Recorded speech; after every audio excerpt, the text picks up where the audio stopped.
پرانے وقتوں کی بات ہے کہ حسن نامی ایک تاجر نے ایک جوہری کے پاس ایک برتن امانت رکھوایا اور کہا اس میں شہد ہے۔ برتن میں اوپر اور نیچے کی تہہ میں تو صرف شہد تھا، لیکن درمیان میں ایک تہہ تھی جس میں اشرفیاں بری ہوئی تھی۔ لیکن حسن نے جوہری کو اشرفیوں کے بارے میں نہ بتایا اور شہد کا کہہ کر اپنی امانت کچھ عرصے کے لیے رکھوائیں اور دور دراز کے سفر پر چلا گیا۔ بہت عرصے بعد جب وہ واپس آیا تو جوہری سے اپنی امانت واپس لینے گیا۔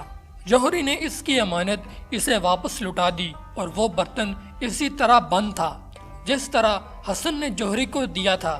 حسن نے جوہری کا شکریہ ادا کیا اور اپنی امانت لے کر گھر آ گیا، لیکن گھر آ کر جب اس نے برتن کھولا تو اس میں سے صرف شہد نکلا اور درمیانی تہہ میں رکھی ہوئی اشرفیاں غائب تھیں۔ وہ بہت پریشان ہوا اور جوہری کے پاس گیا، لیکن جوہری نے اس کی بات ماننے سے انکار کر دیا اور کہا تم نے میرے پاس صرف شہد امانت رکھوایا تھا جو میں نے تمہیں واپس کر دیا۔ اگر اس کے اندر اشرفیاں بھی ہوتی تو تم نے مجھے بتایا کیوں نہیں؟ اب تو حسن اور بھی پریشان ہوا اور اپنا مقدمہ لے کر کوتوال کے پاس گیا۔ کوتوال نے بھی جوہری کو بلایا، لیکن جوہری نے وہاں بھی وہی بات کی کہ اس نے میرے پاس شہد ہی رکھوایا تھا جو میں نے اسے واپس کر دیا۔ کوتوال بھی یہ بات سن کر چپ کر گیا کیونکہ جوہری کی بات ٹھیک تھی، لیکن اسے محسوس ہو رہا تھا کہ حسن جھوٹا نہیں ہے۔ چنانچہ وہ ان دونوں کا مقدمہ قاضی صاحب کے پاس لے گیا، لیکن قاضی صاحب بھی اس مقدمے کا کوئی فیصلہ نہ کر سکے۔ آخرکار بات خلیفہ تک جا پہنچی۔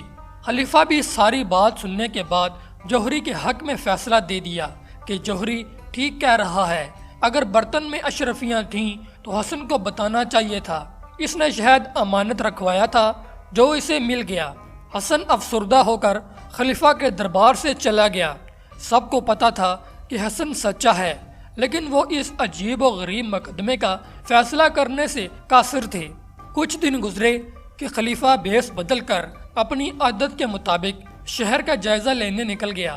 ایک جگہ اس نے کچھ بچوں کو کھیلتے ہوئے دیکھا، جن میں سے ایک خلیفہ بنا تھا، ایک جوہری اور ایک حسن۔ وہ اسی مقدمے کے بارے میں بات کر رہے تھے۔ خلیفہ رک کر یہ دیکھنے لگا۔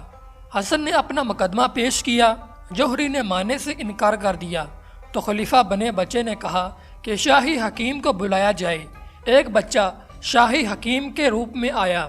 خلیفہ بنے بچے نے کہا کہ اس شہد کو چکھ کر بتاؤ کہ یہ کتنا پرانا ہے۔ شاہی طبیب نے چکھنے کے بعد کہا یہ شہد تازہ ہے، یعنی زیادہ عرصہ پرانا نہیں ہے۔ خلیفہ بنے بچے نے جوہری بنے بچے سے کہا کہ تم نے اس برتن کو کھولا تھا اور شہد نکالا تھا، اب یا تو تم اس کی اشرفیاں واپس کر دو یا پھر سزا کے لیے تیار ہو جاؤ۔ خلیفہ یہ واقعہ دیکھ کر بہت خوش ہوا اور واپس اپنے دربار میں جا کر جوہری اور حسن کو طلب کیا اور اسی طرح سے شاہی طبیب کو بلا کر شہد چکھنے کا کہا تو شاہی طبیب نے بتایا کہ یہ شہد تازہ ہے۔ خلیفہ نے جوہری کو کہا کہ یا تو تم اشرفیاں واپس کر دو یا پھر سزا کے لیے تیار ہو جاؤ، کیونکہ تم نے اس کا برتن کھول کر شہد نکالا تھا اور اس کے ساتھ اشرفیاں بھی نکلی تھی۔ جوہری نے تسلیم کر لیا اور حسن کی اشرفیاں واپس کر دیں۔ یوں ایک بچے کی ذہانت سے ایک مشکل مقدمے کا فیصلہ ہو گیا۔